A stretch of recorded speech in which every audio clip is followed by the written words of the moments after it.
Bismillahirrahmanirrahim. Alhamdulillahilladzi hadana li hadza wa ma kunna linahtadiya laula an hadanallah. Asyhadu an la ilaha illallah wahdahu la syarikalah wa asyhadu anna sayyidana wa nabiyana Muhammadan abduhu wa rasuluh. Allahumma salli wa sallim wa barik ala sayyidina Muhammad Miftah babir rahmatillah adada ma fi ilmillah salatan wa salaman daimaini bidawami mulkillah wa ala alihi wa sahbihi wa man walah wa la hawla wa la quwata illa billah amma ba'd. Masyarul hadirin yang dimuliakan Allah Subhanahu wa taala, terlebih dahulu kita bersyukur pada Allah Subhanahu wa taala atas segala nikmat Allah Subhanahu wa taala berikan kepada kita hingga di malam hari ini. Allah masih memberikan kepada kita nikmat iman, nikmat Islam, kesehatan dan kesempatan, dan juga nikmat taufik dari Allah Subhanahu wa taala, diberikan kemampuan untuk kita melaksanakan salat maghrib berjamaah, berzikir, berdoa dan i'tikaf di masjid ini, kemudian juga menghadiri majlis taklim. Mudah-mudahan amal ibadah kita diterima oleh Allah Subhanahu wa taala, dipanjangkan umur kita dalam taat kepada Allah Subhanahu wa taala, diampuni segala dosa-dosa kita, dosa kedua orang tua kita, keluarga kita dan kaum muslimin, diberikan Allah Subhanahu wa taala taufik, diangkat bala dan musibah, satukan umat Islam dalam ukhuwah Islamiyah, dan kita semua adalah kita menemui ajal kita kecuali dalam keadaan husnul khatimah. Amin ya rabbal alamin. Dan senantiasa kita bersalawat kepada junjungan kita, suri tauladan bagi kita, penunjuk jalan kita, Nabi besar Sayyiduna Muhammad sallallahu alaihi wasallam beserta keluarga dan para sahabatnya. Hadirin yang dimuliakan Allah Subhanahu wa taala, melanjutkan di pertemuan yang lalu berkenaan dengan asbabul ghusl, yaitu sebab-sebab mandi wajib atau mujibatil ghusli, hal-hal yang mewajibkan mandi.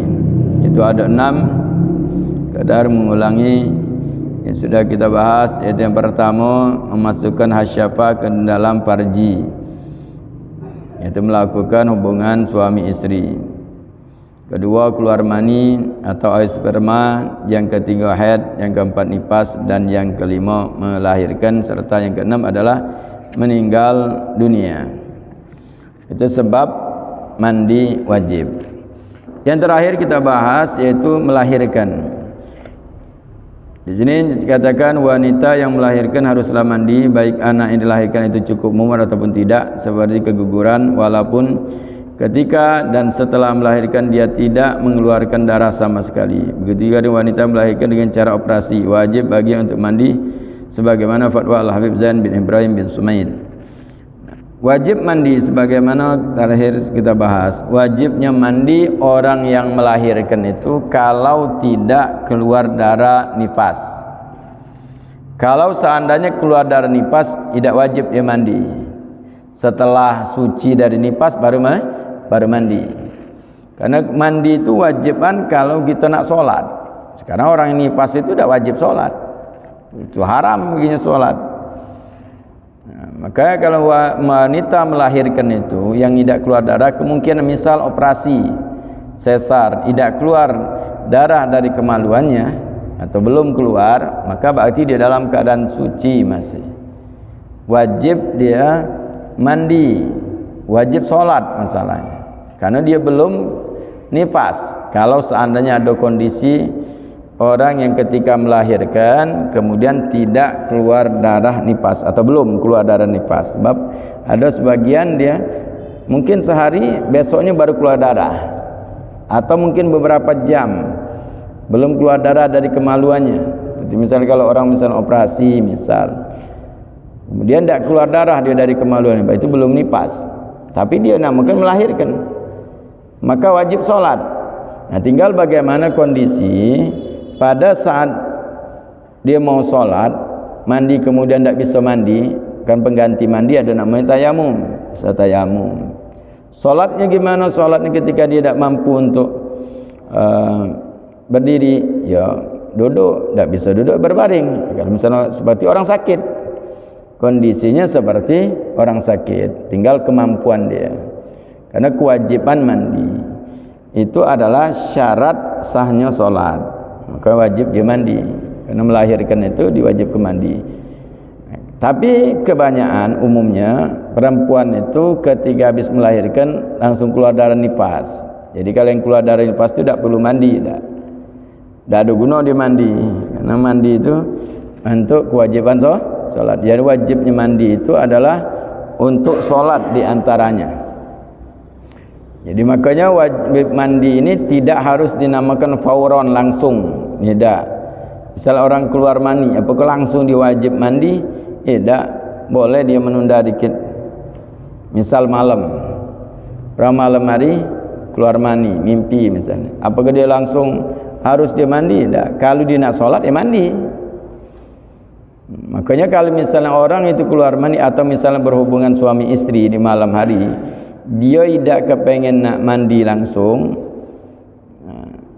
mandinya mungkin agak malam kalian misalnya solat malam atau solat subuhnya, apakah dia wajib langsung mandi? Tidak harus wajib mandi, tidak. Boleh dia tidur, tapi makruh kalau dia tidur dalam kondisi dia belum mandi. Untuk menghilangkan kemakruhannya, cuci kemaluan dan berwuduk, biar tidak ada makruh untuk dia tidur ataupun makan minum ketika dia junub. Kalau belum mau mandi, maka makruh kalau dia tidur ataupun makan. Nah, untuk menghilangkan kemakruhannya, cuci kemaluan dan berwuduk. Jadi kalau misalnya tengah malam junub misalnya, bangun belum dia nak mandi, atau mungkin dingin lagi, kaget dikit lagi dia nak tidur lagi, cuci kemaluan dia, wuduk, tidur dah apa-apa, tidak makruh.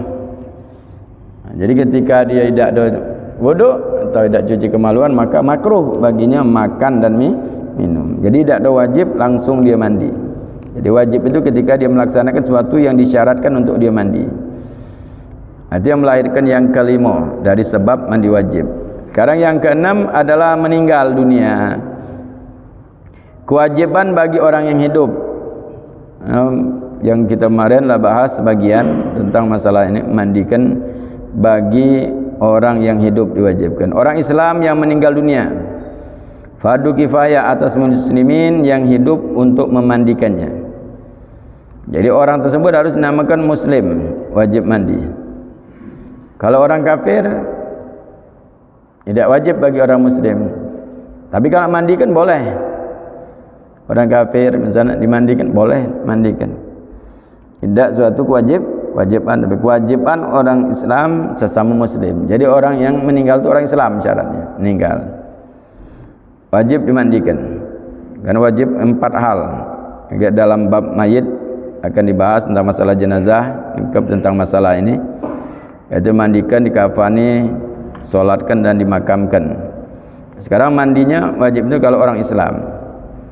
Jadi hukumnya fardu kifayah, kecuali orang yang mati syahid. Nah, mati syahid itu tidak dimandikan. Jadi biar dia darah-darahnya bahkan dikafani dengan pakaiannya itulah. Karena darahnya itu akan menjadi saksi di hari kiamat. Jadi itu orang yang mati syahid. Nah, di dalam masalah syahid ini, itu kalau dalam fikih dibahas tentang syahid itu ada 3. Ada dinamakan syahid dunia dan akhirat. Ini syahid dunia dan akhirat ini tidak dimandikan dia. Apa syahid dunia akhirat? Yaitu orang berperang di jalan Allah dengan syarat-syaratnya, berperang lawan orang kafir ya dengan syarat-syaratnya dalam hal masalah jihad ini. Berperang melawan orang kafir, niatnya karena Allah.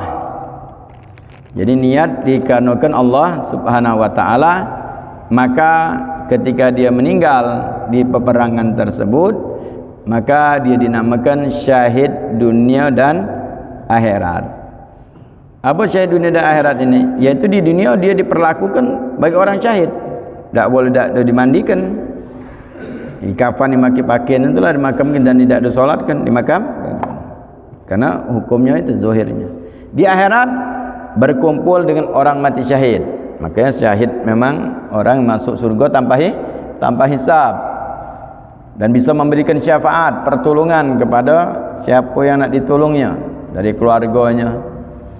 Orang mati syahid itu tergantung kapasitasnya. Ada yang banyak dia bisa menyelamatkan. Atau orang yang mati syahid, maka dinamakan syahid dunia dan akhirat. Yang kedua adalah syahid dunia. Syahid dunia juga tidak dimandikan, yaitu sama seperti tadi, perang melawan orang kafir dengan syarat-syarat dalam peperangannya, tapi niatnya bukan karena Allah. Niatnya mungkin dikarenakan supaya dikatakan hebat melawan, atau karena harta, atau karena lainnya, bukan karena Allah jelas. Maka dia dunia dihukumkan seperti orang mati syahid, tidak dimandikan, dikafani, pakai pakaian itulah, tidak disolatkan, kemudian dimakamkan. Tapi di hari kiamat kaget, dia tidak termasuk orang mati syahid. Maka dalam riwayat, di antara di dalam kitab Bidayatul Hidayah, Imam Ghazali menyebutkan riwayat tentang bagaimana kelak di hari kiamat orang yang akan dihisab, yaitu di antara yang pertama adalah orang yang mati syahid. Ini orang yang mati syahid dihadapkan di sidang, ditanya oleh Allah Subhanahu wa taala, kau gunakan untuk apa nikmat yang kuberikan? Kata orang tersebut, ya Allah, aku gunakan untuk berjuang di jalan-Mu, berperang membela agamamu hingga aku mati syahid. Apa kata Allah Subhanahu wa taala? Kadzabta, bohong engkau. Engkau berperang minta dikatakan annaka syuja, engkau pemberani, hebat. Faqad qila, sudah di dunia sudah dapatkan engkau itu. Diakui engkau itu orang hebat, pemberani, lawan. Di sisi aku, kata Allah, tidak ada balasan. Kena ngaku. Ingat di dunia kejingan mati syahid, terkenal di dunia mati syahid. Maka hanya Allah yang tahu. Tapi kita dalam hukum zahirnya itu. Hukum syariat, hukum secara zahir. Maka tidak tahu kita aslinya wong itu meninggal memang baik niat apa tidak. Tapi tetap kita berhusnuzon kalau kita dengan orang lain selama di dunia ini itu. Tapi di persidangan hakikatnya di sisi Allah itu. Allah yang tahu. Jadi orang ini masuk neraka. Itulah dinamakan syahid dunia. Dunia dia anggap syahid, di akhirat tidak. Ada juga ulama di sidang ditanya oleh Allah Subhanahu wa taala, kau gunakan untuk apa nikmat yang kuberikan? Ilmu dan lain sebagainya. Ulama tersebut menyatakan, ya Allah, aku berdakwah di jalan-Mu, mengajak kebaikan. Macam-macam dia ungkapkannya. Kata Allah Subhanahu wa taala, kadzabta, engkau bohong. Engkau dikatakan bahwa seorang ulama minta dimuliakan, minta dihargai, minta dipuji. Maka di dunia engkau dapatkan sudah. Engkau dikatakan ulama, engkau orang alim, dimuliakan. Itu harapan kau sudah dapatkan di sisi aku, tak kata apa-apa. Engkau bukan karena aku, kata Allah. Berdakwah bukan karena aku. Kemudian yang ketiga, orang yang dermawan, banyak harta, berinfak dia. Allah Subhanahu wa taala tanyakan nikmat yang diberikan Allah, maka dia menjawab, ya Allah, aku infakkan rezeki, harta yang Engkau berikan di jalan Engkau. Dia menyebutkan aku bangun masjid, infak ke pesantren, berikan kepada orang-orang yang berdakwah dan seterusnya. Diungkapkan harta-hartanya, diberikan berbagai macam kebaikan. Tapi Allah menyatakan yang tahu, maha mengetahui Allah Subhanahu wa taala niat seseorang. Kata Allah Subhanahu wa taala, kadzabta, bohong engkau. Engkau berinfak minta dikatakan dermawan, minta dikatakan engkau orang yang hebat, membantu urusan kebaikan, maka di dunia engkau sudah dapatkan bahwa engkau dikatakan dermawan. orang yang baik. Kata Allah Subhanahu wa taala, di sisi aku engkau tidak akan dapatkan, karena engkau sudah dapatkan niat engkau itu. Makanya kita perbagus niat. Mudah-mudahan kita majlis ini niatkan Allah Subhanahu wa taala untuk memperbaiki diri kita, untuk saling nasihat, menasihati, untuk kita dekat dengan Allah Subhanahu wa taala. Mudah-mudahan dengan niat baik Allah Subhanahu wa taala berikan kebaikan kepada kita. Amin ya rabbal alamin. Nah, jadi balik pembahasan itu, orang yang mati syahid dinamakan syahid dunia. Nauzubillah min zalik. Dunia dikatakan syahid, di akhirat tidak. Tapi dalam hukum zahirnya tetap orang ini tidak dimandikan. Kemudian bayi termasuk juga yang tidak dimandikan. Itu termasuk bayi. Nah, kalau syahid akhirat, itu syahid akhirat itu banyak, tapi hukumnya tetap wajib dimandikan. Akan bayi akan ada bahasanya. Ini syahid yang ketiga, itu syahid dinamakan akhirat. Syahid akhirat ini banyak. Di antaranya orang yang mati melahirkan, orang yang tenggelam, dan seterusnya dalam riwayat-riwayat hadis. Itu adalah seperti di dunia ini orang biasa, tetap dimandikan. Di akhirat kaget baru digabungkan dengan orang mati syahid. Menuntut ilmu, seperti kita di majlis taklim, sebelum balik kita ke rumah meninggal, syahid kita di akhirat kaget. Makanya setiap hadir majlis taklim, niatlah kita tu menuntut ilmu, talabul ilm, menuntut ilmu. Terutama kita di Palembang ini, setiap saat niatlah kita menuntut ilmu, hadir majlis taklim di mana-mana hadir. Karena kita berharap supaya kita ni meninggal dalam keadaan kita dianggap syahid. Syahid itu masuk surga tanpa hisab. Maka di antara yang mudah kita sekarang ini, perjuangan kita, jihad kita, ya nuntut ilmu. Tak usah nak nunggu nak perang niat payah perang. Belum tentu kita pada saat perang itu niat kita baik. Belum tentu kita pada saat itu kita ada keberanian. Itu memang membela karena Allah. Bab kadang-kadang model itu orang kepengen wajib perang baik, karena dia lagi buntu. Banyak itu lagi buntu, lagi susah. Perang baik kita ni, ebut bela kebenaran, ayo jihad. Lagi buntu, lagi berduit dikit, jangan, kita ni harus damai. Islam ini rahmatan lil alamin. Lagi lapang mbak itu dia. Maka bukan sembarangan jihad itu, butuh niat, butuh cara yang baik. Nah, yang mudah kita ni untuk zaman sekarang adalah talabul ilm, menuntut ilmu, hadir majlis taklim.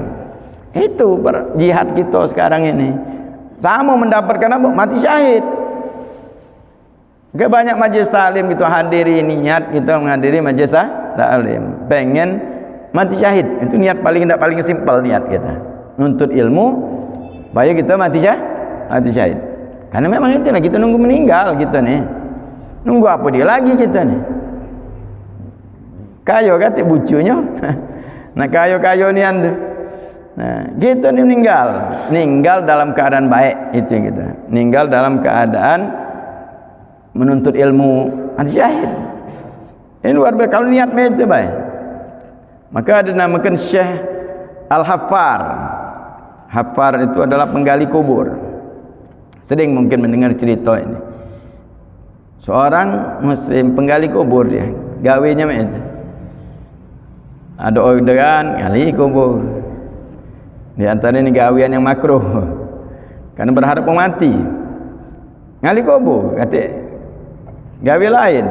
Jadi kalau tidak kata meninggal, mana ini sepi pasaran ni. Nah, berharap meninggal. Nah, jadi dia gawe dia itu. Hingga dia tu mendapatkan macam-macam. Kadang-kadang di kuburan itu Allah nampakkan itu macam-macam. Makanya kalau kita ini bukan keluarga ahli mayit, ahli mayit, jangan kita ngawasi tempat kuburan, nyengal-nyengal itu jangan. Ini banyak kita kadang-kadang tidak tahu masalah ini.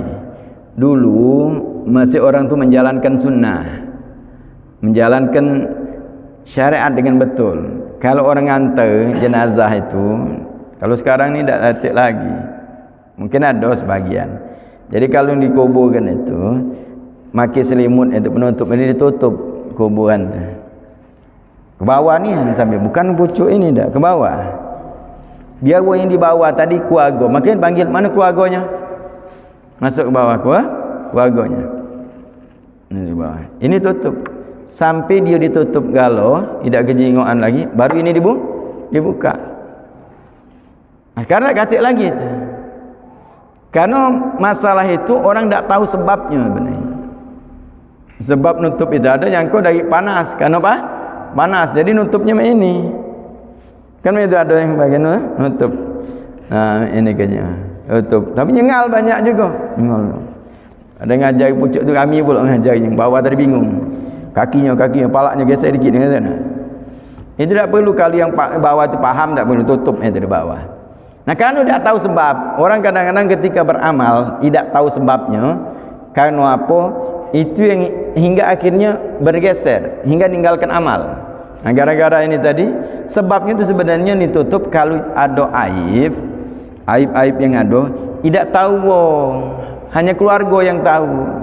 Hati-hati ini urusan jenazah, ini hak keluarga. Kalau kita datang misalnya takziah jenazah, kan ditutup gara-gara. Jangan kita nak buka-buka kainnya, kita nak nyengok jenazah, kecuali izin daripada keluarga, ahli warisnya, izin dulu.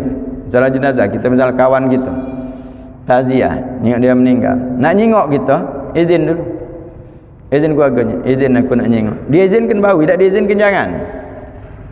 Ini datang buka. Itu yang banyak kadang-kadang madal itu. Dari mana itu? Nyengok sinetron kadang-kadang. Nyengok muka. Kadang-kadang takziah madal itu datang muka.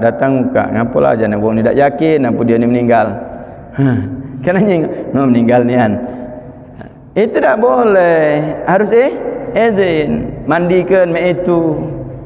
Maka urusan jenazah ni urusan keluarga.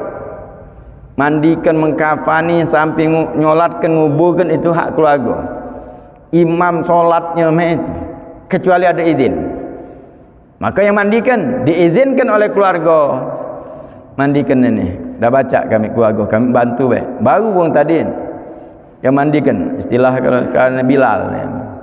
Nah, Bilal itu kalau dia ngajak ngewang, minta izin. Aku ngajak ngewang. Ngewangi. Izin. Jangan sembarangan. Tapi misalnya ada orang kadang-kadang baru nak belajar, omong aku ngajak wang itu yang Bilal tu. Kan diizinkan keluarga. Nah, kalau tidak ya keluarga dewek. Cukup. Tak boleh kita nak misalnya apa? Nak melo nyengal-nyengal, tak boleh. Sampai di kuburan itu. Dalam hadis iaitan la tutali'u 'alal maqabir. Fa innahal amanah. Maka magalah Rasulullah sallallahu alaihi wasallam, jangan nyengal-nyengal di kuburan. Karena itu amanat. Jadi kalau misalnya jingok macam-macam, itu apa? Agus tutup amanat, terjingok. Maka tidak boleh nyengok-nyengok. Jadi ditutup ini, bukan karena panas. Jadi karena ini kalau seandainya ada aib tidak tahu wong. Nah, jadi bawah itu cukup keluarga. Kalau misal keluarga tadi tak tahu anaknya tadi, tidak bergaul, tak ngerti anak tadi, tak faham untuk apa meletakkan mayit di liang kubur itu, tak faham. Cukup sikap wong baik. Tadi diizinkan juga, izinkan ngajari sikap wong baik. Nyengal, yang lain sudah mundur nyengal. Geser kepalanya. Nah, itu yang dikit jok ganjel, mayit itu sikap wong baik. Jadi cukup selesai, tutup, baru yang ini tadi selimut buka. Gara-gara tak tahu tadi karena panas, ujungnya sekarang ini nyewa tenda 1 unit. Jadi tak perlu lagi. Ada ngobok tenda. Itu ada kadang pakai payung baik. Itu bukan karena panas, bukan karena hujan, tapi untuk menutupi aib kalau ada apa-apa. Karena pada saat kuburan itu maka kejingokan gala macam-macam. Yang baik dijingokkan baik, yang tak baik dijingokkan. Maka itu iktibar kita kalau misalnya mengantar ke jenazah. Makanya ini Syekh Al-Haffar ini, karena dia tugas dia modal itu, dan dia minta tolong pun kadang-kadang dia lah ngurusnya galau. Bomba tak ngerti, dia ngurusnya. Sudah katanya, uruslah kau ke bawah, dia juga nundukkan apa? mayit ke bawah, bukan hanya sekadar ngeduk be dia dengan diserahkan keluarga yang banyak dia ngurus. Ya ada yang keluarga tahu, ya keluarga dia ngeduk ke be, selesai dia. Nah suatu hari dia menyaksikan suatu hal yang bagus. Pada saat dia mentakkan seorang pemuda meninggal, dia masuk. Pas masuk dia turun ke bawah itu kuburan disaksikan dikeliling luas luar biasa. Kan kuburan yang bagus itu, dia akan juga jelaskan tentang masalah jenazah. Sebenarnya qama wa basta. Sekarang tak kata lagi, orang itu turun ke bawah, kedalamannya itu, buat angkat tangan ke pucuk ini namanya qama wa basta. Mungkin baca 2 meter lebih ini. Ukuran ini lagi mana ada lagi mengeduk 2 meter. Yang penting apa? Cukup syarat baik. Dulu itu ngeduk dah dalam 2 meter geduk kedalamannya. Nah, orang tadi masuk, ketika masuk itu dia ni noleh kuburan tu luas. Alangkah luasnya katanya. Pada saat jenazah di MBN letaknya, cuman dia tengok ini pasti wong hebat dia ni. Luasnya kuburannya. Akhirnya sudah naik dia. Terfikir dia ni, siapalah yang meninggal ini. Kemudian tidak berselang beberapa hari dari situ, ada yang meninggal lagi, minta urus dia lagi sampai ke bawah menundukkan. Akhirnya dia lagi sudah digali, turun lagi dia situ. Pada saat turun tengok luas lagi. Sekarang tambah penasaran dia.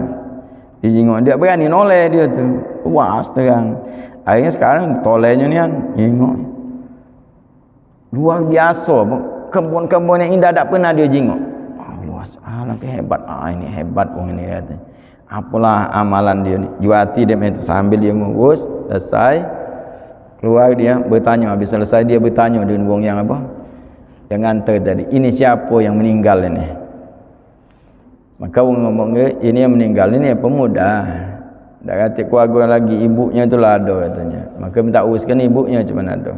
Itu nak ibunya jauh sana. Tak melok, tak ada marah. Nah, kerana dia sayang dia tadi, dia ngantar jauh tapi tidak melok situ. Memang model itu kalau ngantar jenazah umtino tu di rumah baik sebenarnya. Bagusnya itu, tak usah melok-melok. Nangis sampai tengok apa dia gunanya. Pakai baju hitam, celana hitam. Hitam-hitam kan? Kacamata hitam pula. Nah ini tadi dia jauh kerana dia sayang anaknya, sekarang hantar dari jauh. Kata orang tadi tu, baca dah aku nak ajak ngomong dengan ibunya tu. Gawangnya aku kata orang tadi. Bayu kata orang tadi gawangin. Nanya apa tu? Tak, aku nak nanya dengan ibu itu kata. Kita mula dengan ibunya. Katanya aku nak bertanya.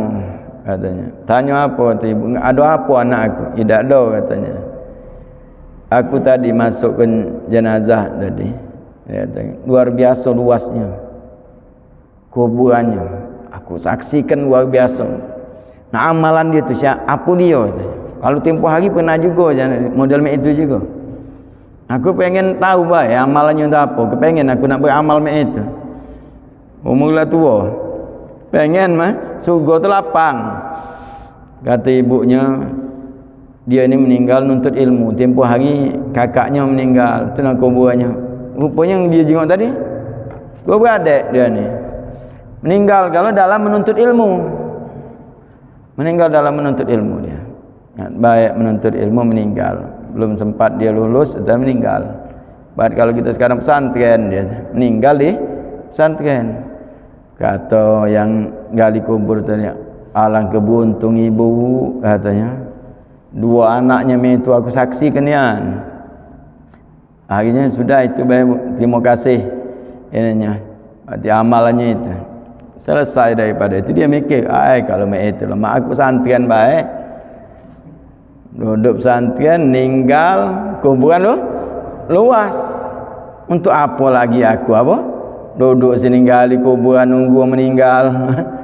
Berfikir dia, lah tua. Apa dia lagi? Akhirnya putusnya tinggal kenyegawian. Gali kubur tadi, joknya orang lain ajalah. Aku nak menuntut ilmu. pergi dia mencari ulama, dia nuntut ilmu. Ibarat kita pesantren ni anda tinggal nunggu meninggal lah tua. Subhanallah, kan dia pesantren tadi belajar tidak meninggal.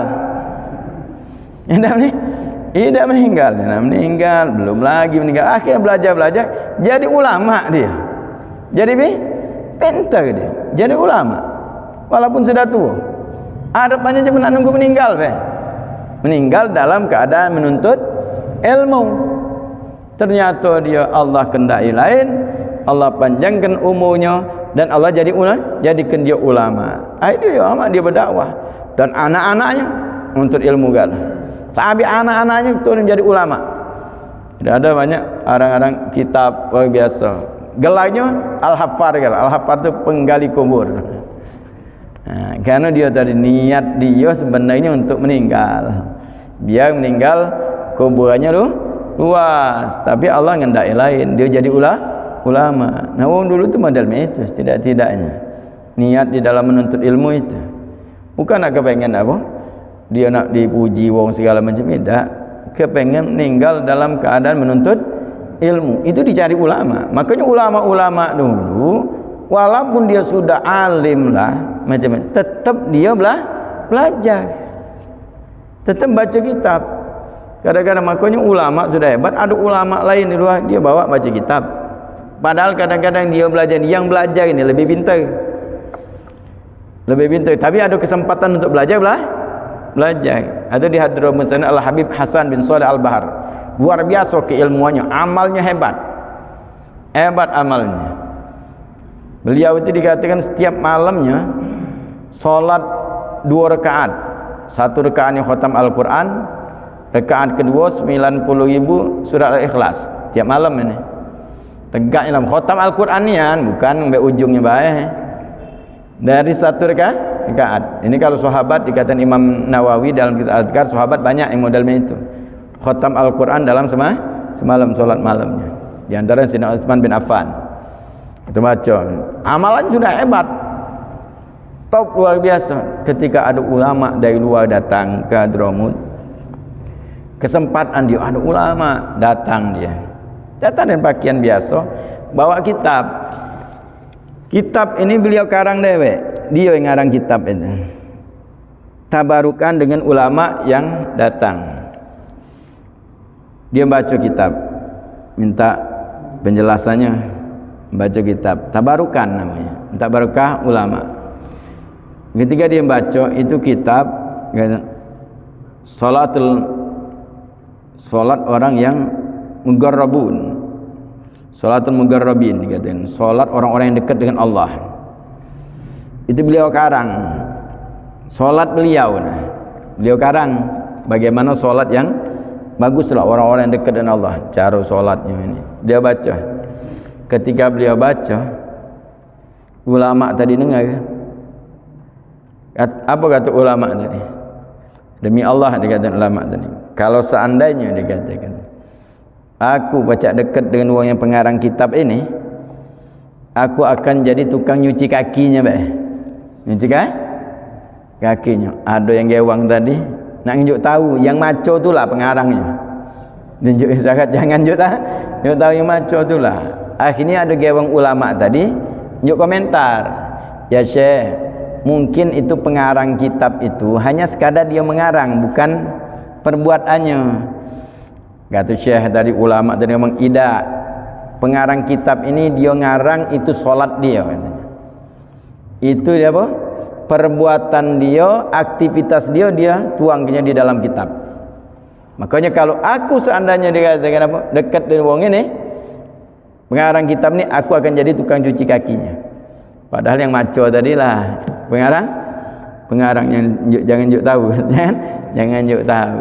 Di syarat kemudian tadi nak juk tahu, dia itulah yang kadang jangan juk tahu. Nah, ini ulama kepengen masih nak belajar.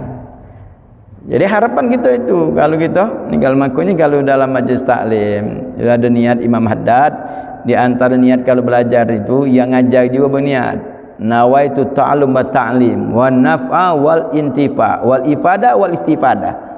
Aku berniat ngajar dan belajar. nginjuk faedah dan ngambil faedah, memberi manfaat dan ngambil manfaat. Itu niatnya di antara kita. Jadi bukan nginjuk baik, embek juga faedah. Nah di antara faedah dalam majlis taklim itu sama sebenarnya. Kalau seandainya meninggal gitu dalam keadaan menuntut ilmu dengan niat baik, maka kita digolongkan orang mati syahid di hari kiamat. Itu niat kita itu sudah cukup.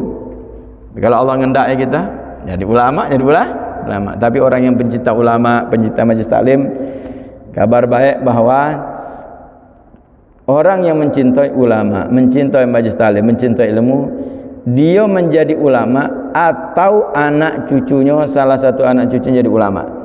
Itu orang yang pencinta dengan ilmu, pencinta ulama, pencinta majlis taklim. Allah jadikan dia ulama seperti tadi. Alhamdulillah dia jadi ulama. Anak cucunya juga akhirnya jadi ulama. Imam Ghazali, ayahnya bukan ulama, tapi pencinta ulama. Beliau meninggal, dua anaknya masih yatim, Muhammad dan Ahmad nama anak. Dua anaknya jadi ulama kan hebat. Beliau meninggal karena pencinta ulama. Itu ayahnya Imam Ghazali. Jadi balik pembahasan itu syahid. Mudah-mudahan Allah Subhanahu wa taala golongkan kita orang yang mati syahid. Amin ya rabbal alamin. Kemudian bayi. Nah, kalau bayi yang meninggal, kalau belum keguguran, belum berbentuk apa-apa, belum berbentuk badannya. Nah, kalau belum berbentuk ini tidak diwajibkan mandi, disunahkan deh. Disunahkan apa? Siram bungkus cak temuni jadi. Kalau belum berbentuk. Tapi kalau sudah berbentuk, manusia berbentuk, maka diwajibkan mandikan, dikafani, wajib mandikan, dikafani, kuburkan. Solat wajib tak? Kalau dia meninggal dalam perut, tidak diwajibkan solat. Bagaimana pendapat Imam Ibn Hajar? Jadi makanya kalau misalnya bayi meninggal, tanya hidup tak dia pada saat itu dalam keguguran. Kalau hidup, wajib disolati. Wajib salat kalau hidup. Kalau meninggal juga perut, tidak wajib. Tapi ada pendapat ulama meninggal dalam perut kalau sudah dia umur kandungannya itu 8 bulan atau 6 bulan, wajib juga. Tapi banyak orang pendapat Ibn Hajar lebih simpel. Tinggal kalau tanya itu hidup tak dia. Tinggal itu baik. Kalau misalnya kita nyengok bayi meninggal, tanya hidup tak? Kalau meninggal dalam perut sudah. Tapi wajib tetap mandikan kapan dikuburkan. Kalau solat baik tidak wajib solat. Tapi kalau dia hidup, dikata tanda-tanda kehidupan, baik itu mungkin dia bernapas, nangis, meninggal. Maka wajib dimandikan kapan disolatkan dikubur, wajib cak besar. Ini hati-hati jengok, ingatkan ini keluarga kita. Bukan masalah memandikan atau menyolatkan jenazah budak kecil itu karena dia tidak katik dosa kemudian tidak disolatkan. Tetap wajib solatkan. Makanya solat jenazah budak kecil akan ada doanya. Beda doanya mendoakan wong tuanya. Inna Allah maja'aluhu faratan li abawaihi wa syafi'an. Ya Allah jadikan dia adalah simpanan untuk kedua orang tuanya dan sebagai pemberi syafaat untuk kedua orang tuanya. Itu makanya kalau ada meninggal masih kecil anaknya, tabungan bagi dia, tabungan menyelamatkan orang tuanya pada saat meninggal. Tapi kewajiban kita tetap wajib nyolatkan. Jadi ingatkan itu. Makanya majlis taklim ini diantara ingatkan hal-hal yang model ini. Kalau orang tidak bertanya, karena sekarang ini zaman kadang-kadang bertanya tak galak, kemudian macam-macam dewe. Jangan kita malu bertanya urusan terlebih lagi urusan agama. Tanya dengan orang ahlinya. Kalau kita misalnya tidak paham, tidak tahu, tanya. Ragu baik kita. Yona apa tidak tanya kan, biar pasti. Sebab kalau kita tidak bertanya, kita dewek-dewek, ngejo dewek tanpa dasar ilmu, kita yang akan bertanggung jawab. Kita bertanggung jawab dewek. Tapi kalau misalnya kita nanyo dengan wong ahlinya kita tanya, kita lepas tanggung jawab. Yang bertanggung jawab wong yang nunjuk ke tadi ahli tadi. Kita dah bertanya. Kalau ditanya kenapa kami itu, aku sudah bertanya dengan Ustaz Syanu. Bejolah Ustaz itu. Tapi yang berarti tadi adalah ahli, ditanya tahunian gitu Ustaz, dia tanya. Bejolah Ustaz itu tanggung jawab. Tapi kalau kita tidak bertanya, tanggung jawab dewek. Tanggung jawab dewek. Karena pernah anda dapatkan itu berapa kali ini. Nah, keseringan anda sampaikan ini. Di situ tempat ada ustaz, lingkungan ustaz.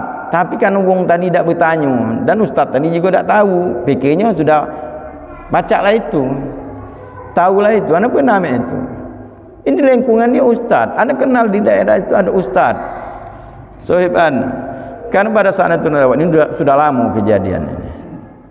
Jadi lewat di depan lorong itu, ya kan biasa ada pengumuman innalillahi wa inna ilaihi raji'un kan. Tengok noleh be anda tengok. Sekali noleh ada meninggal umur 2 hari. Umur 2 hari. Oh jangan budak kecil masih. Nah nyolat di budak kecil ini lebih besar pahalanya. Karena budak kecil itu tidak ada dosa. Yang nyolatnya kena ampunan dosa. Maka kalau misalnya ada budak kecil meninggal misalnya, melok nyolat ni. Karena faedahnya untuk kita. Untuk nyolat ni. Ulama yang meninggal, orang soleh yang meninggal, melok solat. Karena kita yang nyolat ni kita dapat faedah. Kan dalam riwayat man sholat alal maghfuruhu firolahu. Barang siapa yang menyolati wong yang diampuni Allah dosa-dosanya, maka yang nyolati juga diampuni Allah. Budak kecil dah kata dosa. Kalau belum berbentuk tidak wajib mandikan. Sunnah baik. Cak temuni. Siami bungkus. Nah, kalau temuni itu tidak usahlah macam-macam. Masukkan macam-macam apa dia bawang segala macam, tidak usahlah. Siap bersih ke baik bungkus. Kubur itu juga ya tanah kita atau tanah wakaf, jangan tanah wong. Berdosa tanpa izin. Ini ngeduk di belakang rumah wong. Tanah wong minta izin dulu. Kalau tanah wong, karena memberi manfaat kita. Jadi temuni itu jangan juk macam-macam sudah. Banyak main hari masih. Kadang-kadang nunjuk macam-macam, nunjuk buku, nunjuk pensil. Apa biar pintar ke? Kalian tunjuk laptop situ. Pintar dah dia. Nunjuk segala macam. Ilmu itu belajar, bukan di meja, bukan di belajar. Ilmu bita'alum kata Nabi sallallahu alaihi wasallam. Ilmu itu dengan belajar. Dak kata wong itu lahir itu langsung pintar tidak? Dengan belajar. Pada saat lahir dia belum tahu apa-apa. Jadi jangan sampai modal main itu. Oh dengan modal main ini kaget jadi pintar tidak? Dia kata jadi pintar modal pintar dengan belajar pintar. Belajar ni. Lemak bayar modal main itu. Begitu tadi joi laptop je macam-macam ada Bobo ke? Pintar dia lama pintar. Bukan juga dengan jampian, bukan. Banyak juga modal main ni hari. Minta Ustaz, jampi Ustaz biar anak aku pintar. Lemak ni dia ni kalau modal jual hatian apa tadi. Kalau modal main itu pacak nyampi ke pintar, dah ngajar lagi kan. Kumpul ke mana ini? Sini budak-budak jampi ke lah, pintar dah. Selesai dah ngajar lagi. Kalau minta doa tak apa-apa. Minta doa, Ustaz minta doa terang hati biar baca belajar. Kerana ilmu itu dari belajar. Tapi doa tak apa-apa. Minta doa. Bukan minta jampikan pintar.